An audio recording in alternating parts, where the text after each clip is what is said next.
Welcome to this episode of Profess Hers, a podcast about movies, music, history, pop culture, current events, and literature, all discussed through the perspective of women's issues and feminism. I'm Allegra, and I'm in Galveston with Misty and our favorite guest, Christina. We are here for TXDLA, Texas Distance Learning Association. I presented yesterday. I'm presenting tomorrow. Wow, they saved the worst for last. Oh, I got burned so hard. Also, I'm the only one with headphones, so Misty doesn't know what any of this sounds like as it's going. So we're staying in an Airbnb. A very interesting Airbnb. And it's a little bit loud.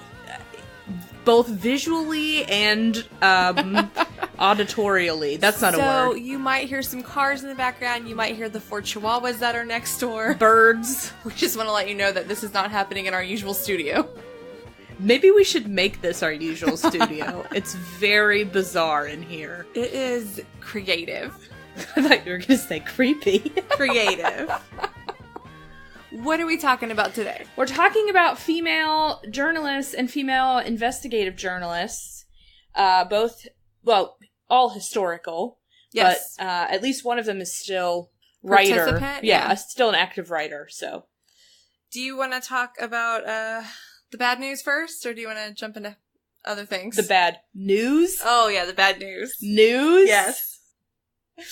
Sure, the bad news is that a 2014 global survey of nearly 1,000 journalists, which was initiated by the International News Safety Institute, I couldn't believe that was a thing, in partnership with the International Women's Media Foundation, and with the support of UNESCO, this was a very broadly supported, all the people.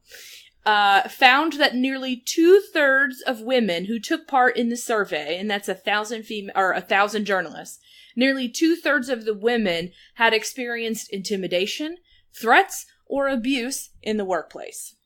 So, I wanted to include that. Go ahead.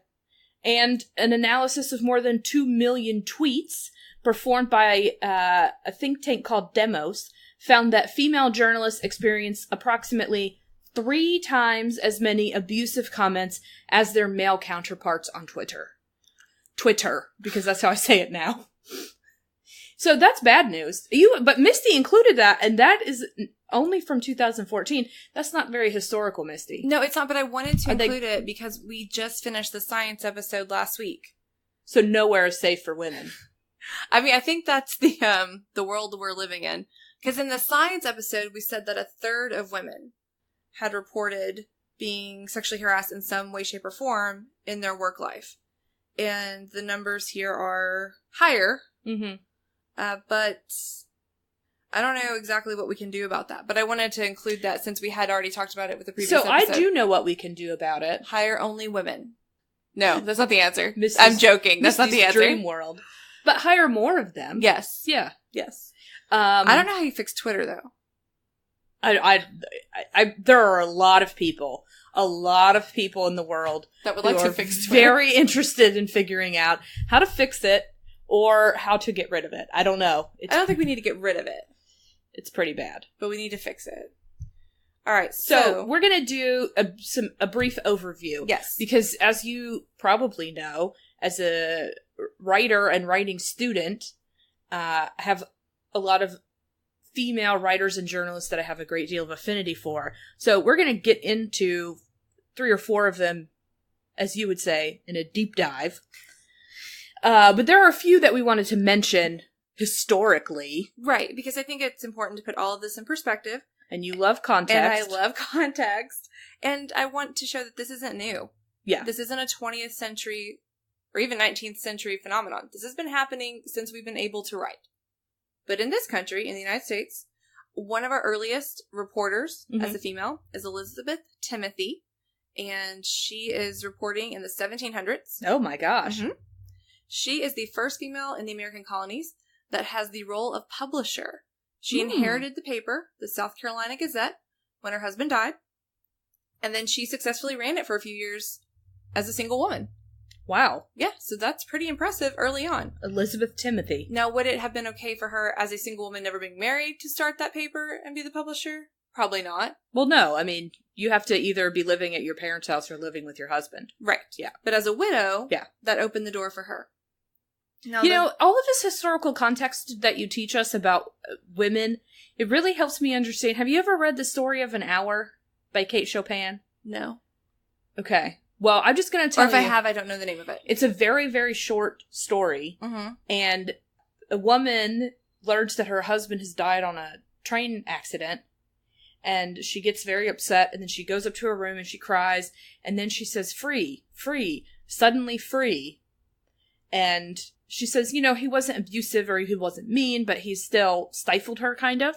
And then she comes back downstairs and she kind of has recovered her wits. And then her husband walks in the door and it's like they've misidentified who died in the train crash. Oh. And then she drops dead. Oh.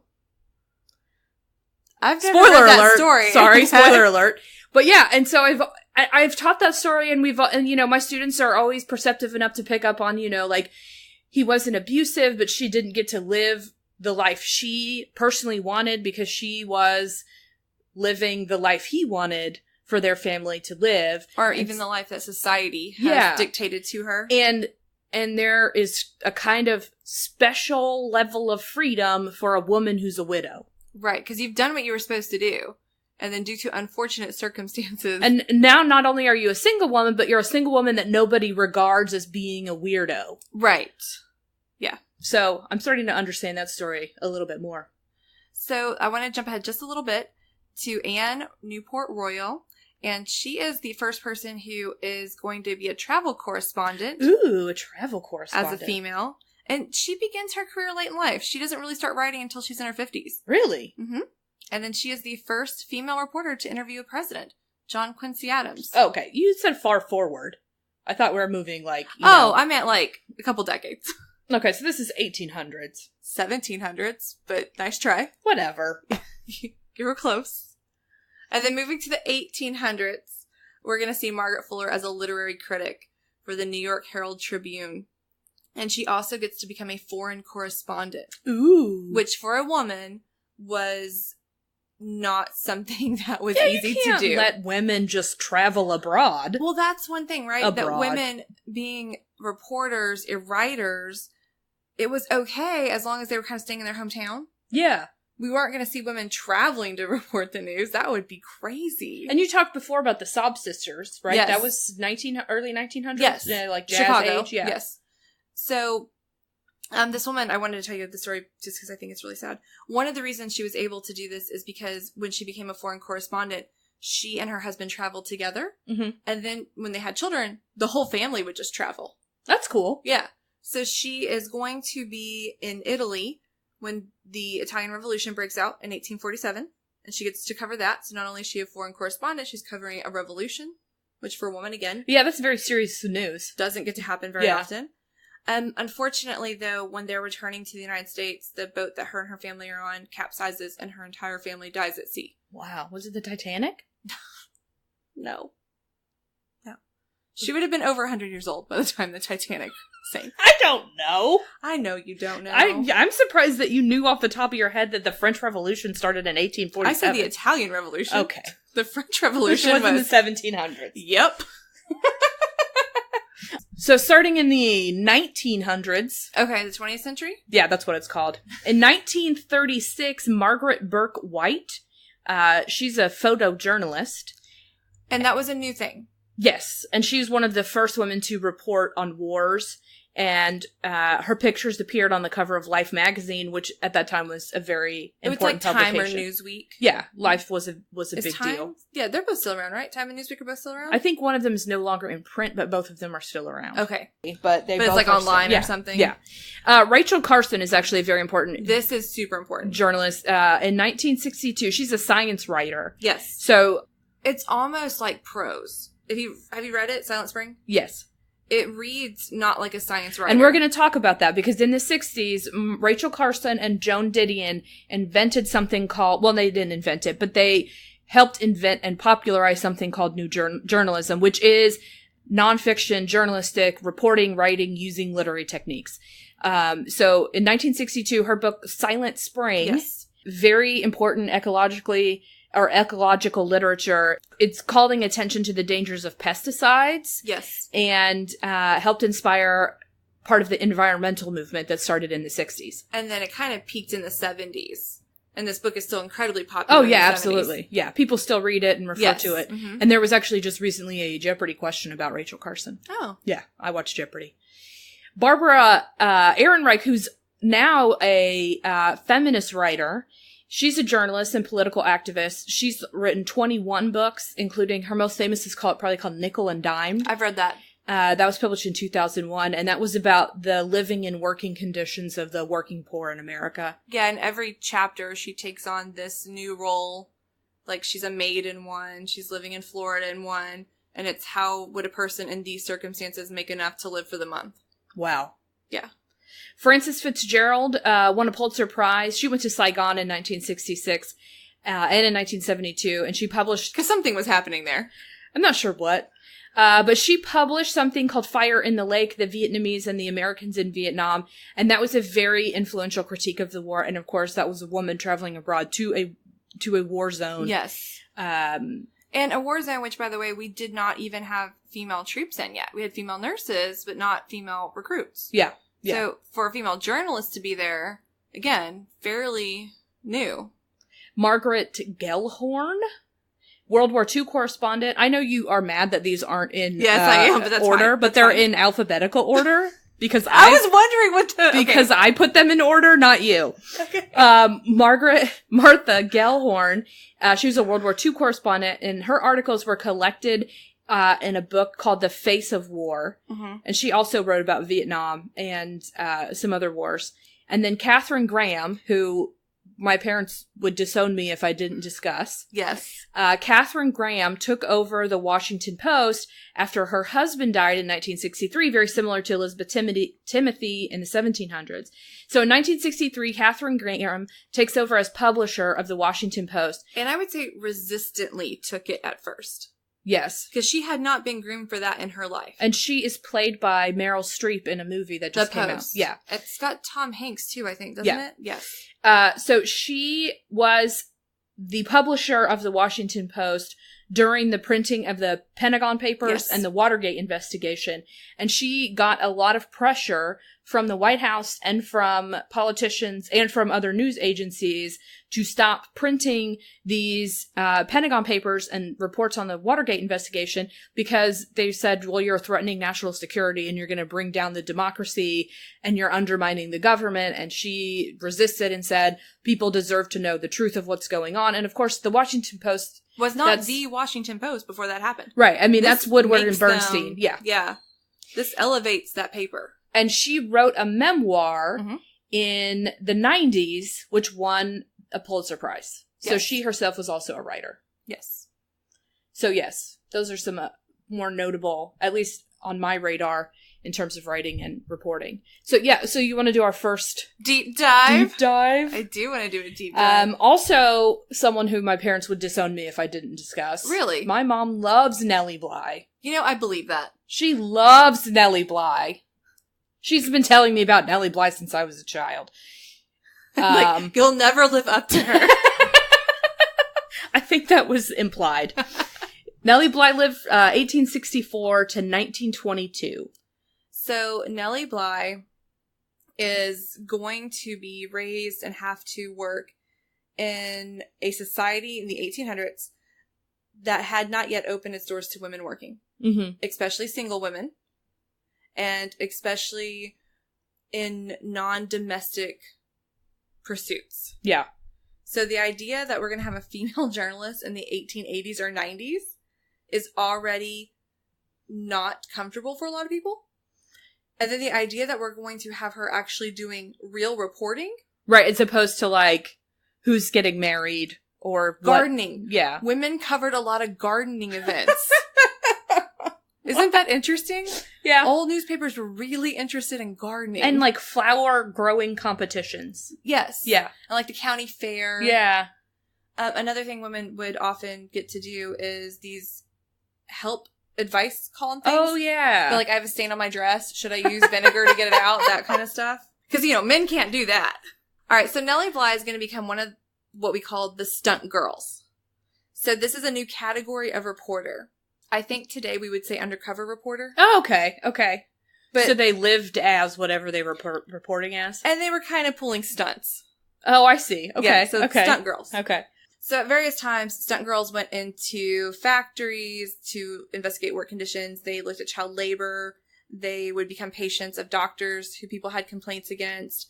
Any kind of scam or cheating that they could find in their hometown or in a big city. Yeah. They would try to go undercover to report about. That's interesting. I knew about Nelly Bly. I guess I didn't know that there was a whole cohort of women across the country who did She's that. one of the earliest and probably the best known. Oh, yeah.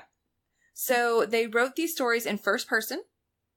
So they're not objective reporting. Yeah. They're putting themselves into the situation. And so it's like an anecdotal. Yes. Okay.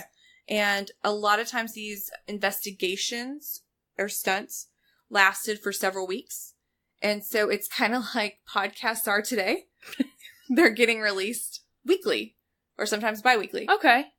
So you have to get the next issue of the paper if you want to find out what's happening in this investigation. Yeah, there was a lot of serialization in the newspapers. Exactly. At this time, for sure. So this is going to challenge some of our ideas about womanhood, but it also brings us some new ideas about womanhood that are positive. So women can maybe be brave. Mm-hmm. They could possibly be independent. No. Ambitious. No. But they didn't relinquish their femininity when they went into these investigations. So they weren't gender confused? They were not gender confused. To use the term that people often refer to. Women who have professional jobs, right? Right. Gender confusion. So Nelly is going to begin her big series in 1887, and the title of it is 10 Days in a Madhouse. Love it. So a madhouse is an old way of saying an asylum. Yeah. And asylums were really, really terrible places before the Progressive Era. Oh, yeah. They no were kidding. horrifying. When was the Progressive Era? The 1910s and then into the early 1920s. I didn't know that. So, Nelly is going to take an assumed name. So, hold on. I do want to say that 10 Days in a Madhouse was published as a serial, right? Yes. And it was published in the New York World. It was. I'm sorry. Newspaper owned by Joseph Pulitzer. Yes. Okay. Mm-hmm. Do you know how I knew that, Misty? Is it going to be a movie? From the movie Newsies. Oh my god. Okay. I guess as long as you're learning, it doesn't matter how. Alright, so she's going to take on an assumed name, pretend to be insane. How did she pretend to be insane? It's kind of weird how she did this. She did speak Spanish. So she's going to present herself as a Spanish immigrant. So she creates a false communication barrier. She doesn't speak English.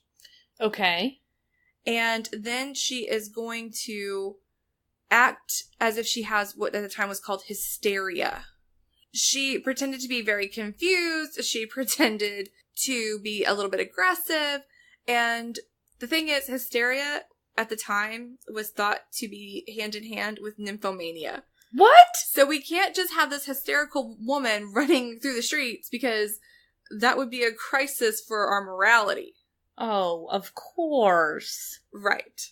So she gets herself put into an asylum. When she gets there, she says what was frustrating to her was once she gets in, she stops pretending to be insane. And she says the more sane that she acted, the crazier they thought she was. So within the asylum, she says that she sees people forced fed and that the food was often rotting. She said that she saw beatings. She saw ice baths.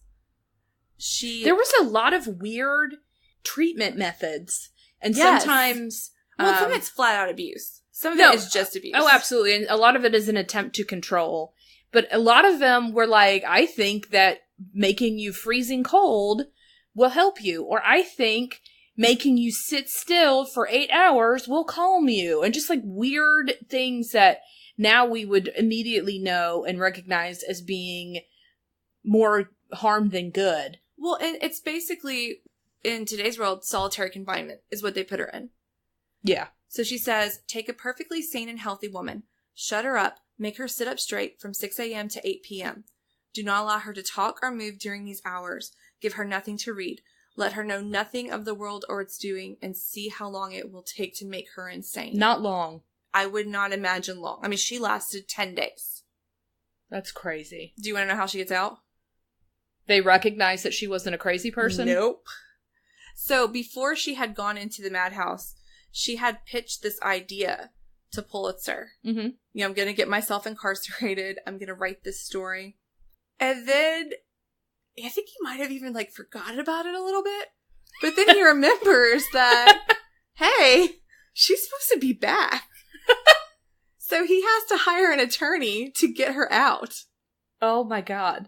Well, at least someone got her out. Yes, because apparently the saner she got, they were like, oh, these ice baths are not working.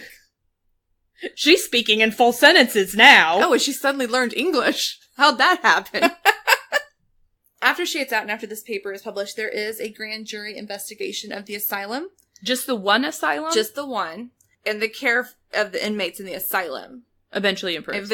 But just that one asylum. But it wasn't like a widespread kicking over of the can. No. But once Nelly's story comes out and it's super popular, then you're going to have other women try to do the same thing. So there's a woman who faints in San Francisco and gets herself in a public hospital.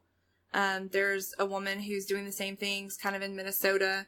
There's a woman who gets herself into a jail to look at the condition for inmates. And it's these stories that are going to spur people to think, oh my gosh, we need to start doing something because this is not what we thought it was. So she did start a kind of wider spread trend of this investigating hospitals and asylums, which led to better, fairer treatment and more scientifically minded treatment of people. And a lot of women in asylums were what people refer to as inconvenient. So, somebody's mistress or... And not just women, even children who had a disability. Yeah. That we didn't fully understand. Yeah. But somebody who could not fit into our society neatly could sometimes be sent to an asylum. Getting back to these stunt girls for a minute. Okay.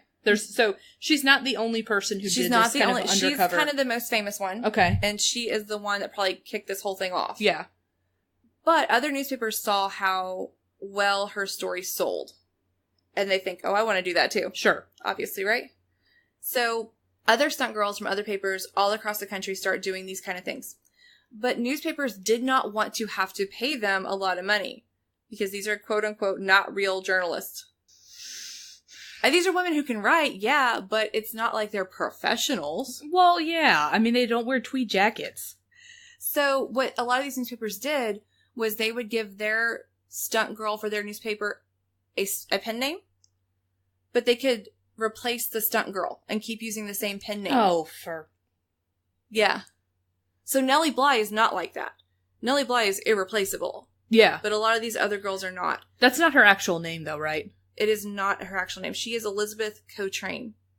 Nelly Bly is a much better name.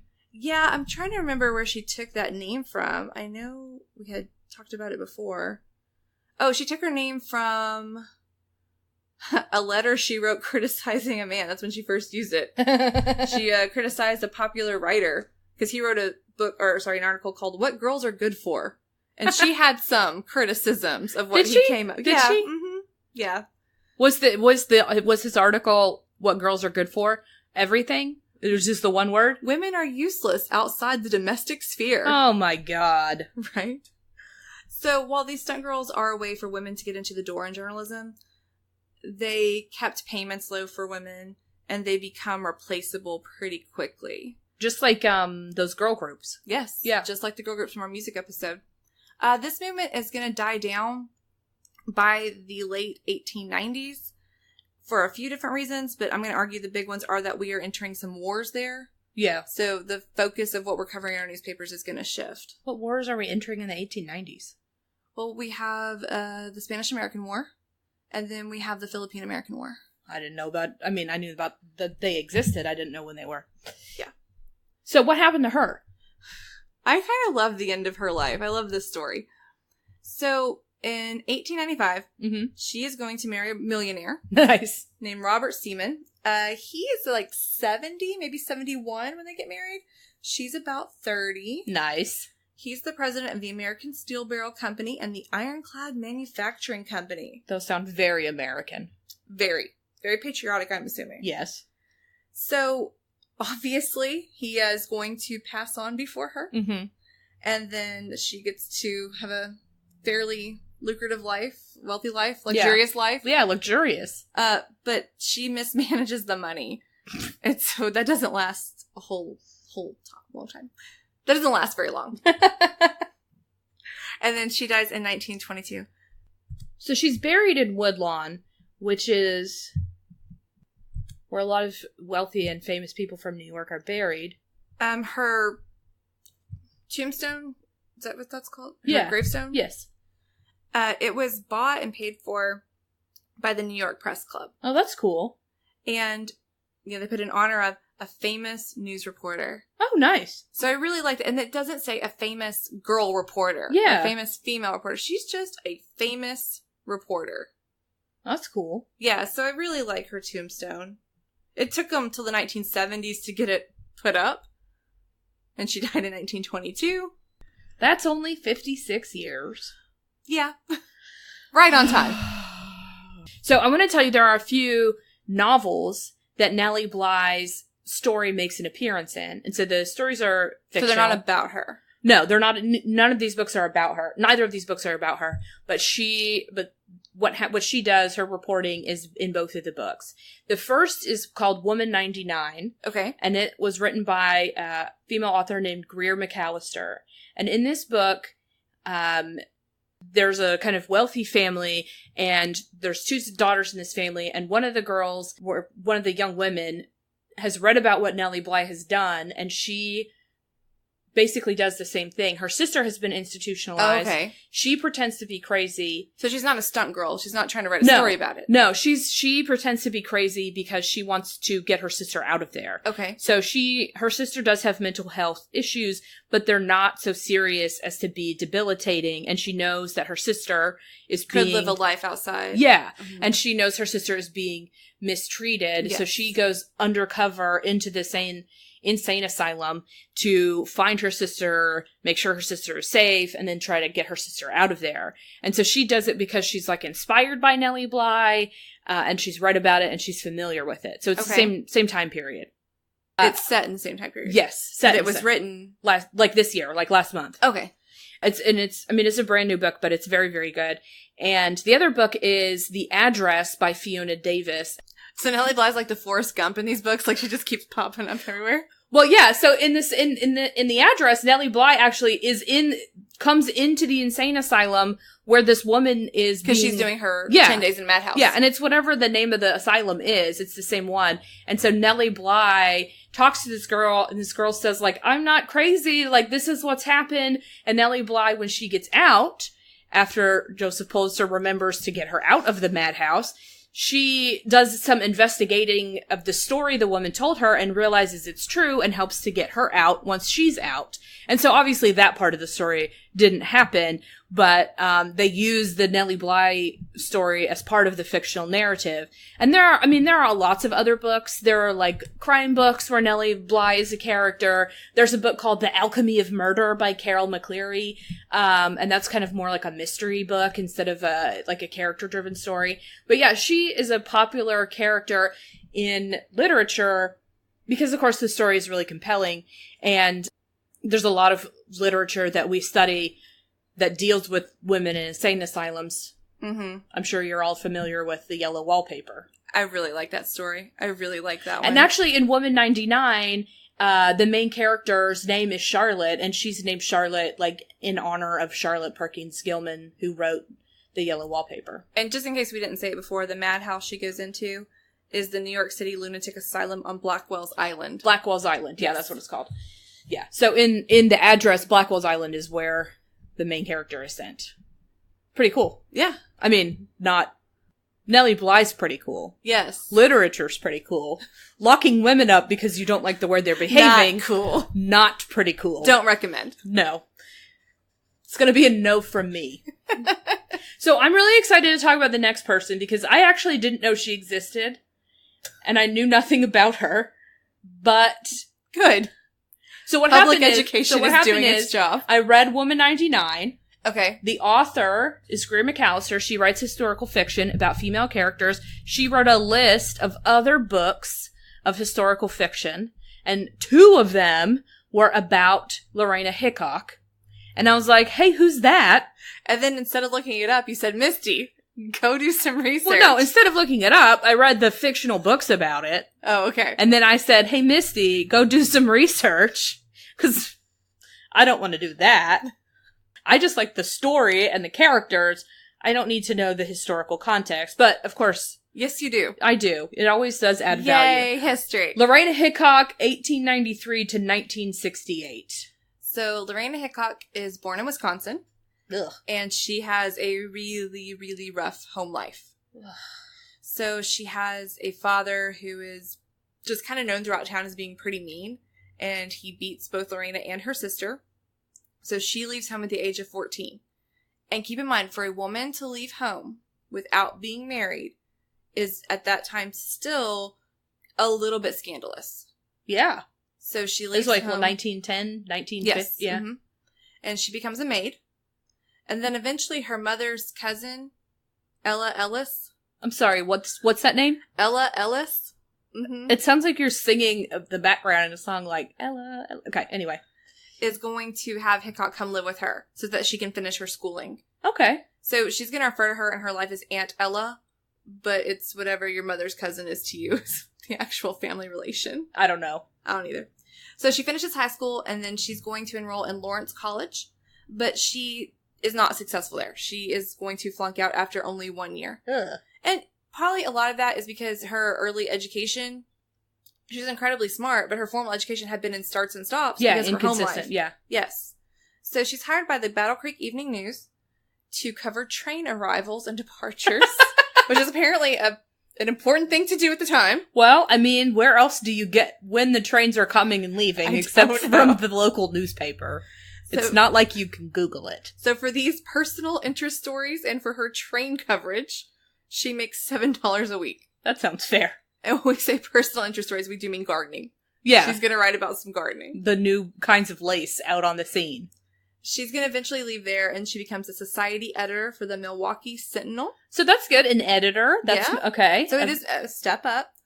She's incredibly bored by this assignment. I mean, I'm impressed that she became an editor, but also writing society stories does not sound very exciting. No. She eventually is going to convince her editor that she needs to do something different. And so she becomes an interviewer. Oh, that's cool. Yes.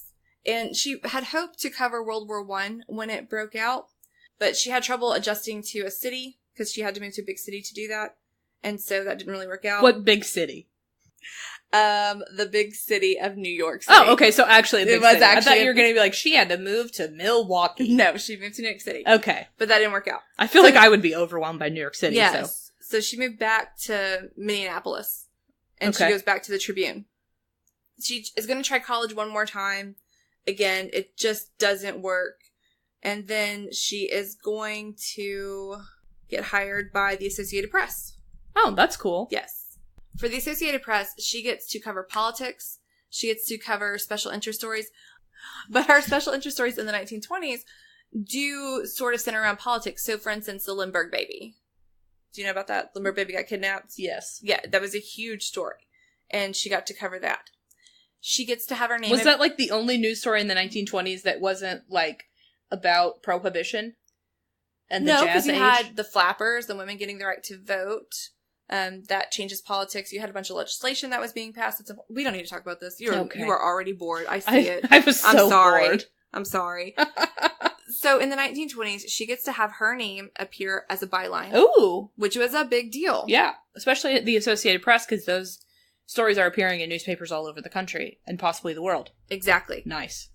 So in 1932, Hickok is assigned to cover the presidential campaign.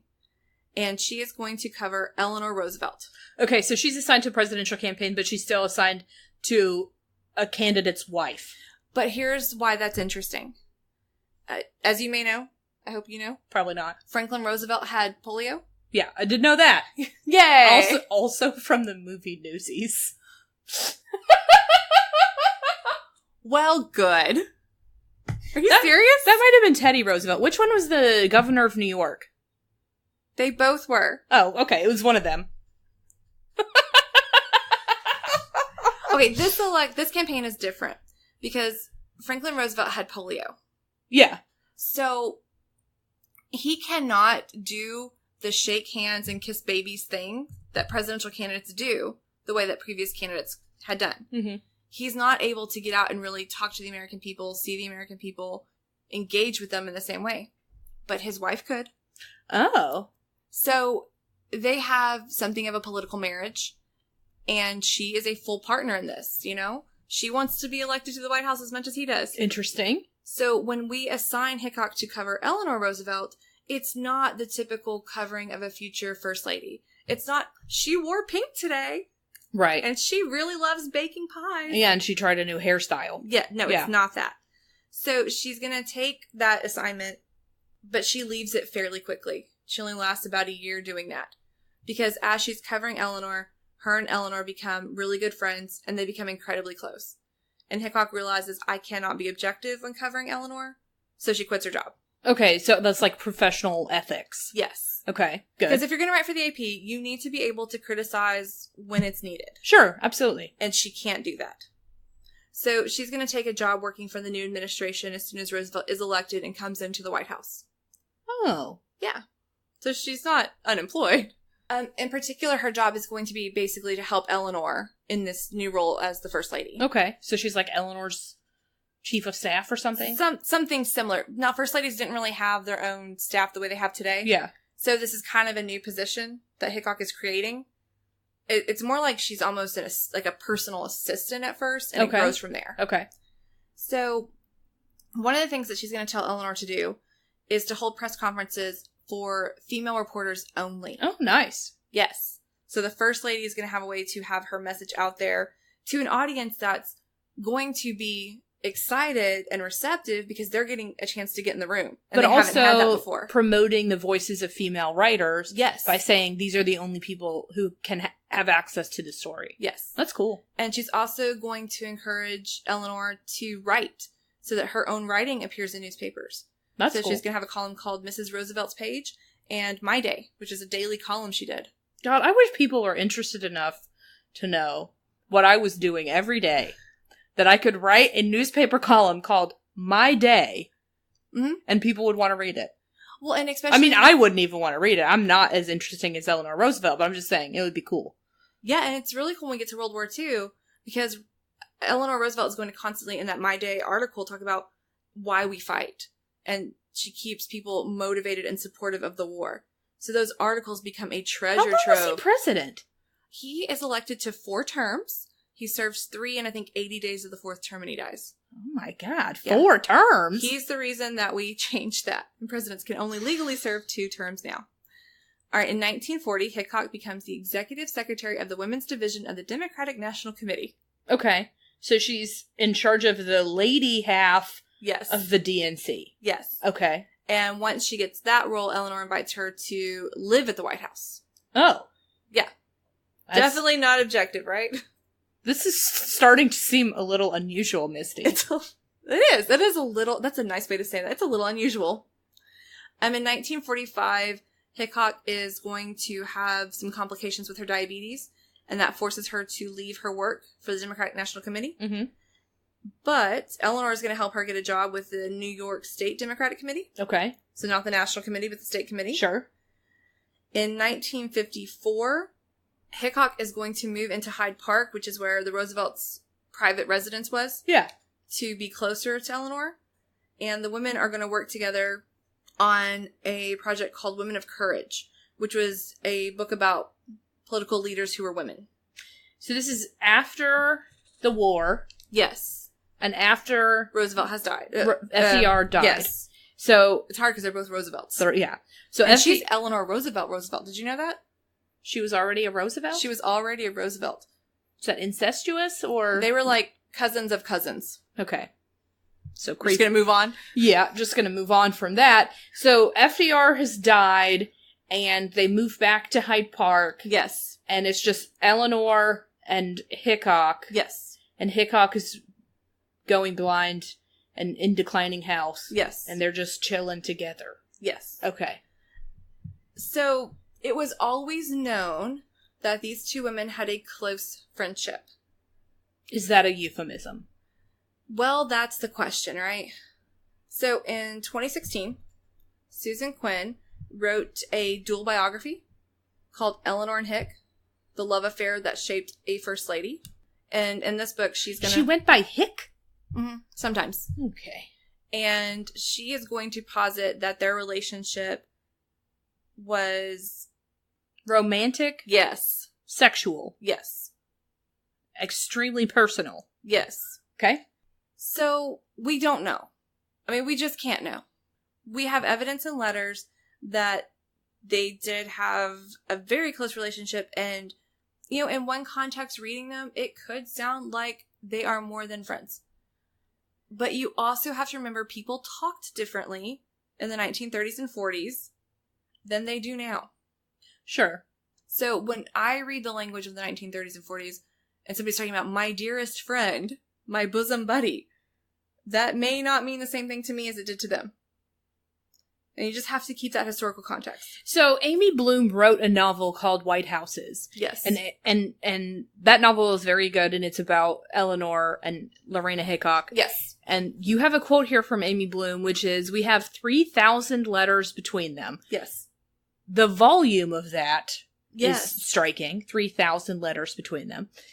Which are warm and passionate and exactly the kind of letters you'd expect lovers who are still in the first blush of a romance to exchange with each other. So that's how she characterizes them. Yes. So you can see where the characterization is coming from, but you are not convinced personally. I'm not going to say that I'm not convinced personally. I'm saying that the historical record... Oh God, this again. Yes. Does not allow me to definitively say this is what their relationship was. But It is very likely. Okay. That's but all. That's as far as you're going to say. Does not explicitly state. You know, we're not lawyers. I know that, but I don't like this idea that we miscategorize history just because it's scandalous and I want to sell a book. Well, I don't think it's scandalous in any... it would have been scandalous, though. It would have been, imagine you're a president during World War II. Well, no, I mean, it was scandalous then, but in 2016, I don't think that it's scandalous. It would still be scandalous today. You're president. You have a first lady. And not only is she having an affair, but she moved her affair partner into the White House.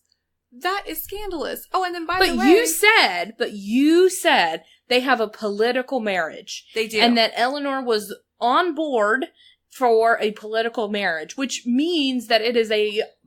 Their marriage did not start as a political marriage, but it evolved to that.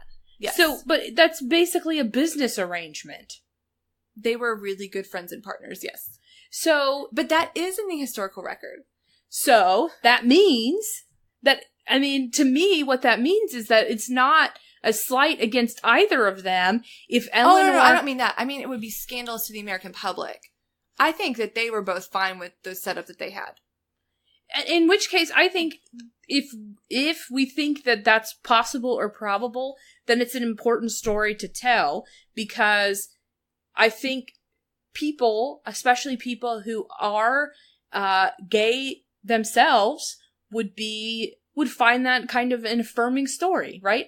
Eleanor Roosevelt is a very important historical figure, and if you think about her as being a lesbian or bisexual woman, that's kind of a cool representation in a way, right?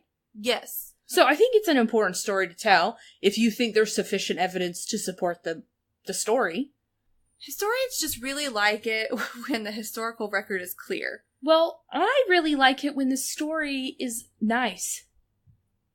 And that is the difference. So there are several literary versions of this story.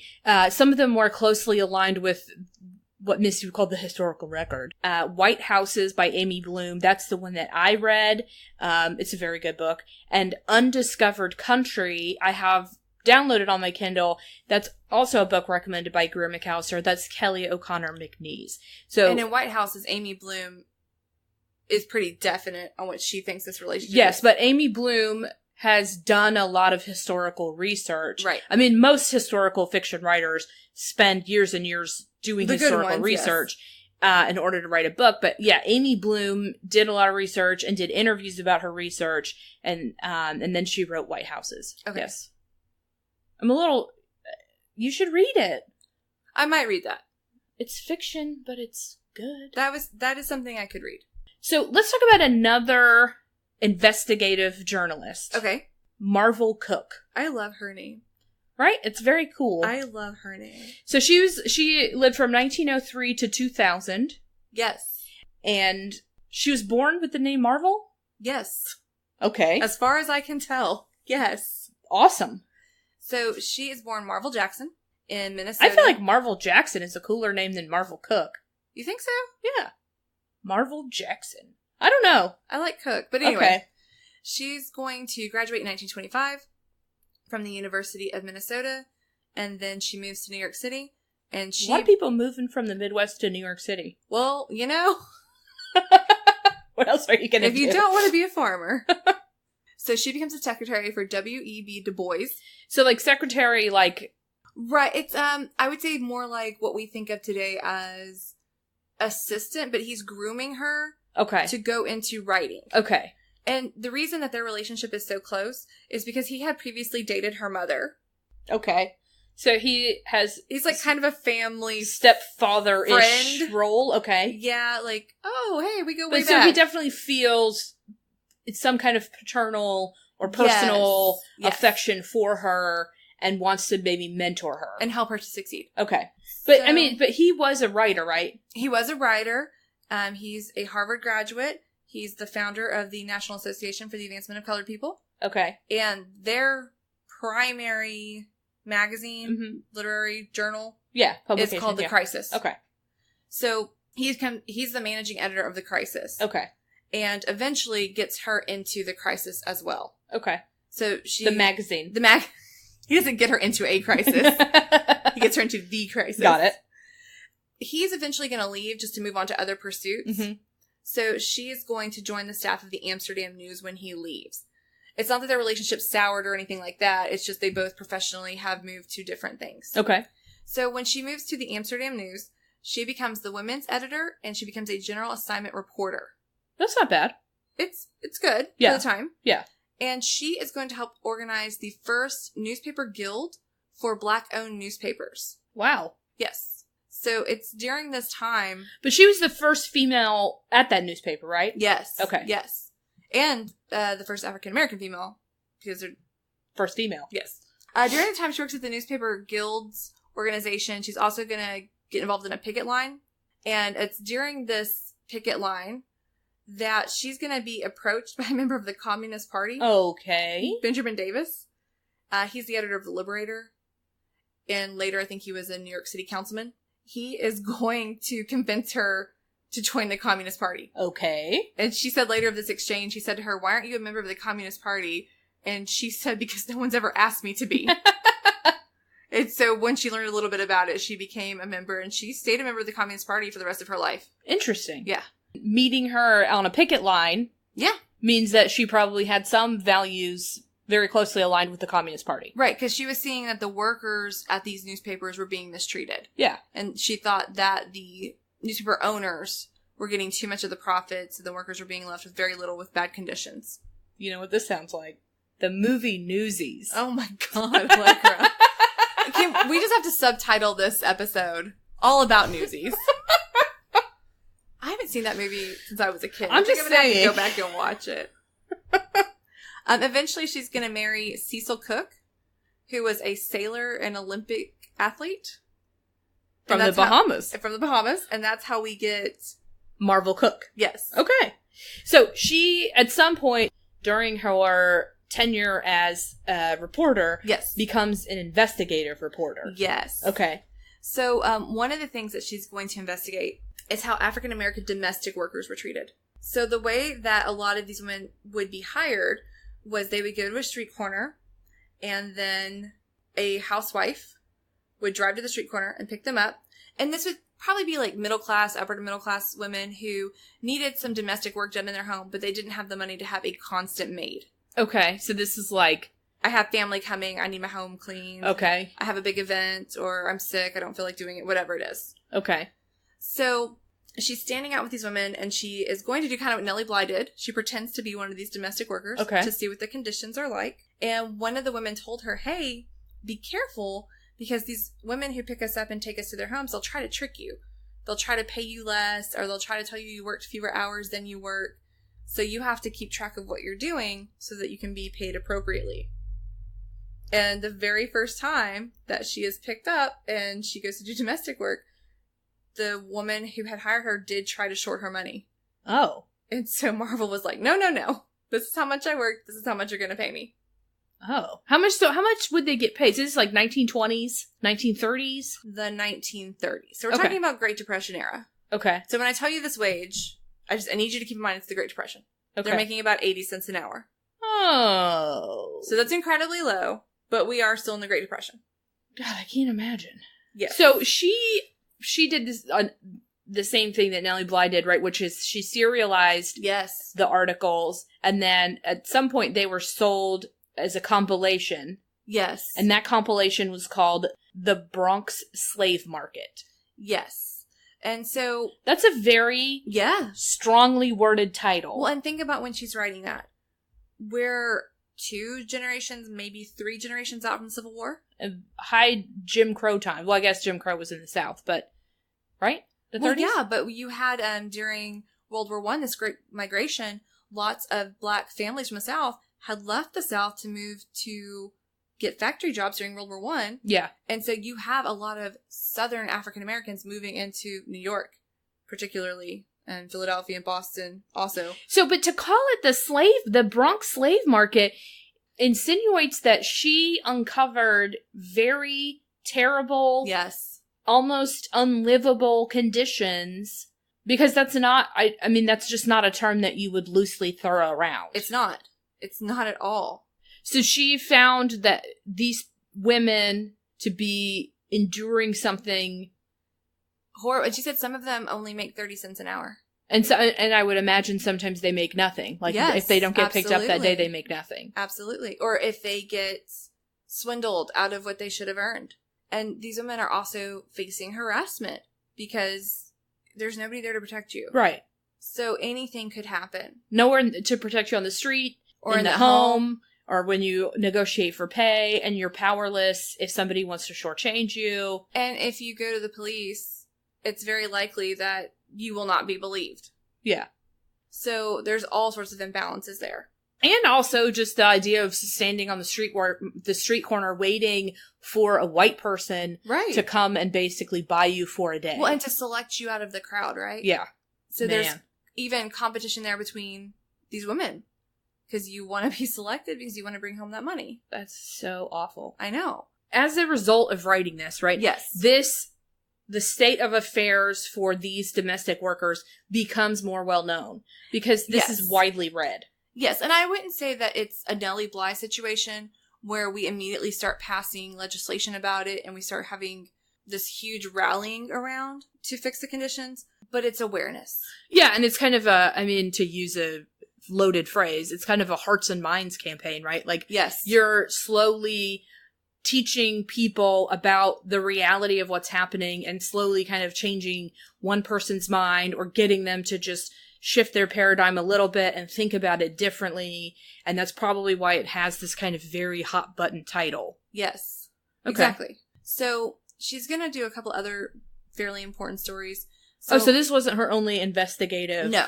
Wow, okay. So in one case, she's assigned to write about a series of killings that had been committed by a young black man who had been sent home from a prison for the criminally insane. So he got sent home, and then he got murdered. He got sent home, and then he committed murders. What? So what? They sent him... Wait. So he had been previously incarcerated. For being criminally insane. Yes. He gets out of prison. Yes. He goes on a killing spree.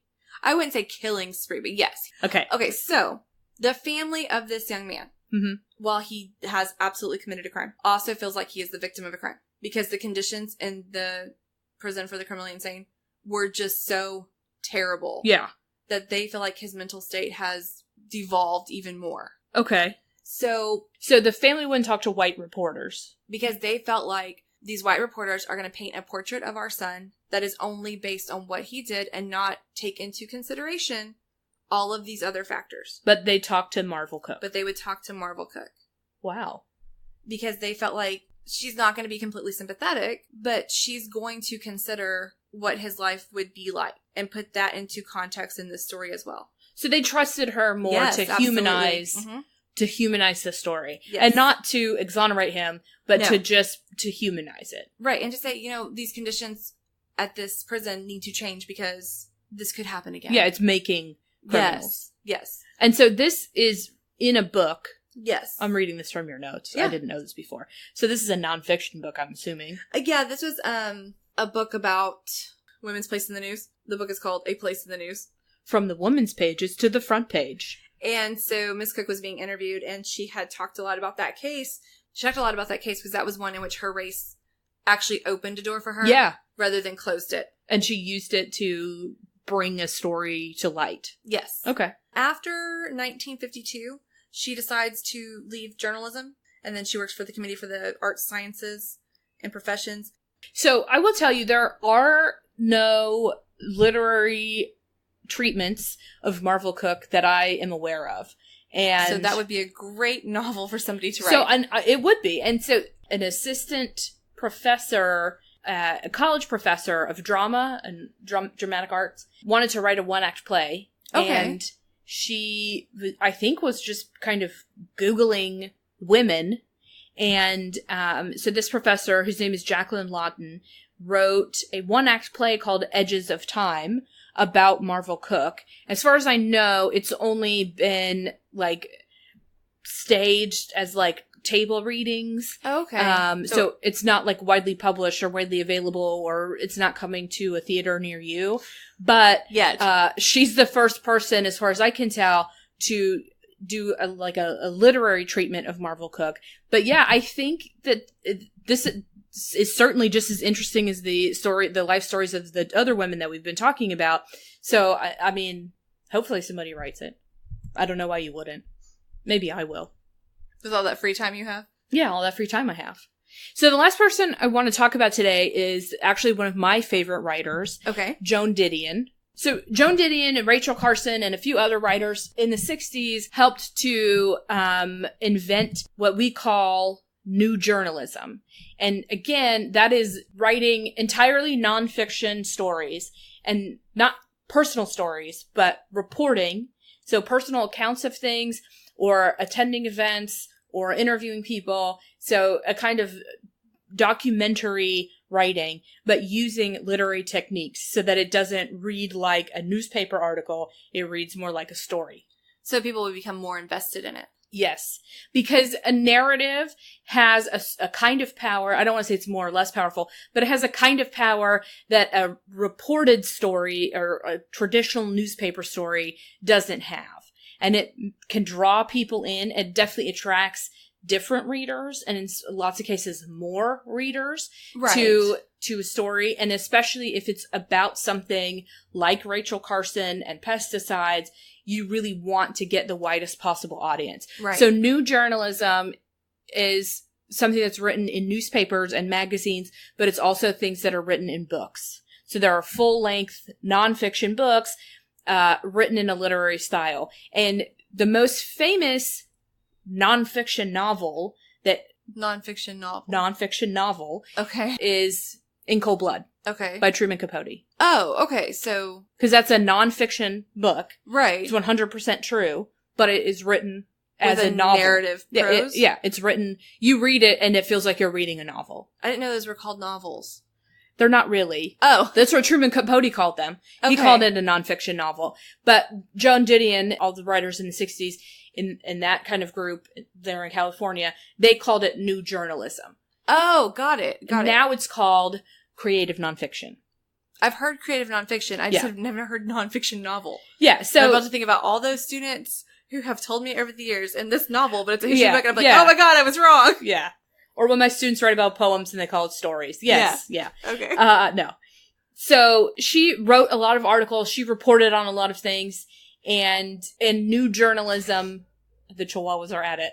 And new journalism is now kind of standard. And when I say standard, I don't mean that's how all journalism is. But it's not unusual to find in a newspaper a story or two written that way. Right. I mean, I don't know how else to explain it other than to just tell you to go read it. But David Foster Wallace now writes this way. I could name a million writers. He doesn't now write this way because he's dead, but he wrote this way. a feature piece. And so a lot of people tried to undermine it as being not as well written or not as highly regarded. But in fact, now we kind of regard it as more challenging to write and just as literary as a short story or a novel. So she helped pioneer that. And she was actually she's a very cool life story. In the 50s or 60s, she moved to New York to intern at Mademoiselle magazine. She wanted to be a writer. She wanted to be a journalist. She wanted to intern at Mademoiselle magazine. Didn't Sylvia Plath do that too? Yes. Cool. And as you know, in that time period, if you were a woman, you couldn't just go live in New York City by yourself without a husband and not living with your parents if you weren't a widow. You might be led astray. You might end up with bad morals. So they had, and she and Sylvia Plath both lived in the same building, the Barbizon Hotel. Okay. And it was like a boarding house or apartment house or a hotel for women only. So there were matrons. Kind of like a dorm. Yeah. And so if you were working or interning, and so this was kind of like the time period where women started to enter the workforce before they got married sometimes. Mm-hmm. And so if you were one of those women, obviously we can't just let you live alone. Right. So they had house moms who would, not let men in the building or make sure you were coming home on time. Yeah, there was a curfew, not let men in your room. They would come knock on your door if they thought there was a man in your room.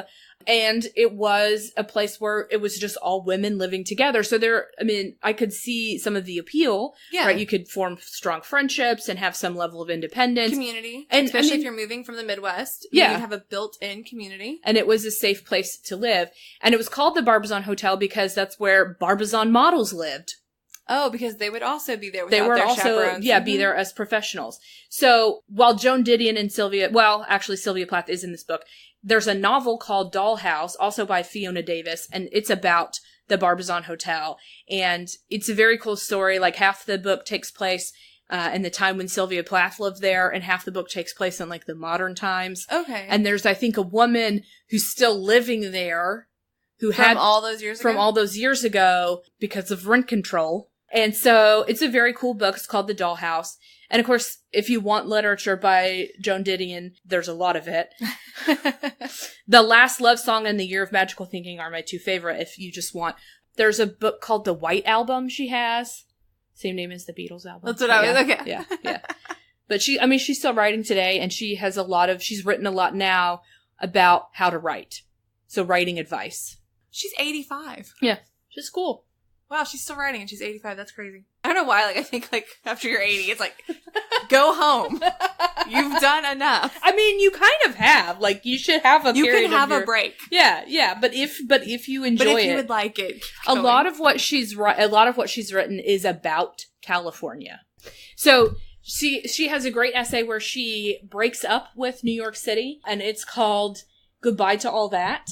She has an essay about these weird, creepy winds that they have in California. The Santa Ana winds? Yeah. That's on Crazy Ex-Girlfriend. Okay. Everything goes back to that. And Newsies, apparently. Yes. But, yeah, so a lot of what she writes is about or takes place in California. She has essays about feminism, about women's movements.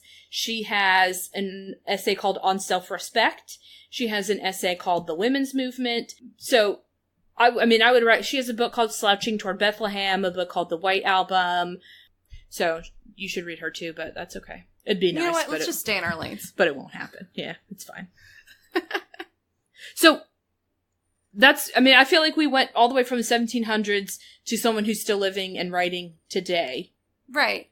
And I think that these women have shown how the world has changed for female journalists in some extent. Is it perfect? No. No. Not even close.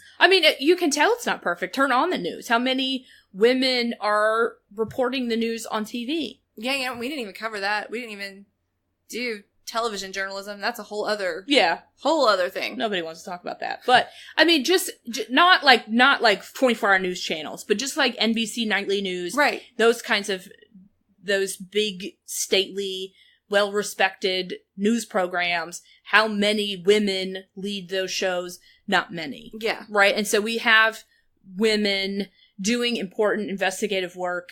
Absolutely. On TV and in writing and doing some cool interviews. Mm-hmm. But the representation-wise, it's not perfect. It's not ideal. Well, I think what was really interesting to me doing all this research for these women was that they got stories that male reporters could not have gotten. That's true. I mean, a man couldn't have gone into a female insane asylum. Right. Or when we're talking about Marvel, she had access to that family that nobody else at the time had. So just by virtue of being who they were, they had some ways in. Right. But also, they focused on validating and telling the stories and experiences that women were going through. Absolutely. Right. So not only was Nelly Bly the only person who could go into an insane asylum, Nelly Bly is someone who said, this is a story worth telling. These are women worth hearing from. The same with Marvel Cooke and the domestic workers. Yes, absolutely. So I feel like they're doing things that are dangerous, or they're doing things that are pioneering, and they're doing it not for fun, but because they think women's voices are important to hear. Right. You don't have the whole story if you're leaving out half the population. And they want to change conditions. Yes. Yeah, it's not just about the journalism, right? Yeah, it's not like, oh, I'm going to get a good scoop. I mean, sure, that's part of it. That's your profession. The other thing is they're entering professions that are basically closed to them. Absolutely. So I'm not just breaking into an insane asylum. I'm kind of breaking into the profession. The professional And in the case of Lorena Hickok, writing for the AP with your name on a byline, that's remarkable and important. And I mean, now, of course, lots of women write for the Associated Press and other newswires and have their names on the stories. But, I mean, at the time... it was a big deal. It was a big deal. So I think that's pretty cool. I mean, I think the state of things is not necessarily cool. I mean, where we started with 2/3 of women saying that they have been harassed or made to feel unsafe or intimidated at work. Well, the good news is that happens across the board. So don't let that dissuade you from your passion. It's going to happen in any profession. I don't mean that. So, but also the Twitter harassment. And I mean, at some point when we get into that, when we talk more about things like Gamergate and online trolls, it's not just that women get more. Right. It's that the kinds of things that are harsher. Right. Or scarier. And violent. Yeah. Yeah. I don't know how to feel about it except, ugh. I think... make it better, Misty. I'm gonna try. I think, like we've said before, in other cases, getting more women to see this as a valid career option will lessen what is happening now. Mm-hmm. Once it becomes unremarkable, then it will be unremarkable. We won't care. We won't talk about it. Yeah. And I think looking at these women helps to do that. Because you're showing that it can be done. You're putting that out there into people's imaginations, representation. It's all connected. But if we don't have women following in their footsteps, it gets worse for the people who are already there. Yeah. Although, I don't know with print journalism the way it is, if that's a viable career for anyone. I mean, we're always going to, I don't know about print on paper. We're always going to have written journalism. Yes, absolutely. And we need good journalists. So. Yeah. Intrepid. Yes. That's the word I want to use to describe these people. Intrepid. That's a good word. Yeah. I feel like it's the name of a boat. Ship? I think it is. Okay. I don't know. That seems historical. You should know that. If it's going to be like... it's going to be like a Star Wars thing or something, and then you should have known it. Talk about stay in your lane. So, Allegra, what's next in your lady life? Well, so we go home from Galveston tomorrow. After your presentation. After my presentation. And then on Tuesday, I am flying to Denver for another presentation. For what conference? For the Online Learning Consortium conference in Denver at the Rockies Gaylord. And that presentation is called, What Flavor is Your Online Class? I'm going to guess the answer shouldn't be vanilla. Shrimp ramen. Yeah, you should just tell people that's the answer. That's the answer. Shrimp ramen. So you are going to that, and I think like half of our campus is going to that. A lot of faculty from our campus are going, and our dean is going as well. So you know what that means for me? Is this like a cat's away kind of situation? I have 0 meetings scheduled next week. 0. What are you going to do with your life? I don't know. I'm going to be lost. I might need a chaperone. You might actually get work done, is what you mean. I'm gonna be free range. I'll be gone. I can't harass you for podcasting things. You don't have any meetings. My boss will be out of town. My coworkers are all gone. Is utopia too strong a word? It's too strong. I think it is. I'm gonna reel it back in. I mean, you're not gonna be drinking out of a coconut. It's gonna be pleasant. Okay, it will be a pleasant change of pace to have 0 meetings. Thank you for listening to this episode of Profess Hers, our podcast about seeing movies, culture, and history through our lady eyes. I'm Misty, and I'm downloading Amy Bloom's White Houses right now. And I'm Allegra, and I'm writing a reading quiz for Misty right now. Well, that's not fair. We'd love to hear from you what you thought about today's episode, what you'd like us to discuss in future episodes, or how great you think we are. Extremely great. To connect with us, you can follow us on Twitter at ProfessHers, Professhers, or by email, same address, professhers@gmail.com. We're also on Instagram and Facebook. Thank you to everyone who's been listening, commenting, liking, and reviewing our podcast. Please keep doing all those things, and we hope you recommend our podcast to a friend or enemy. And remember, regard yourself as a noun, not an adjective.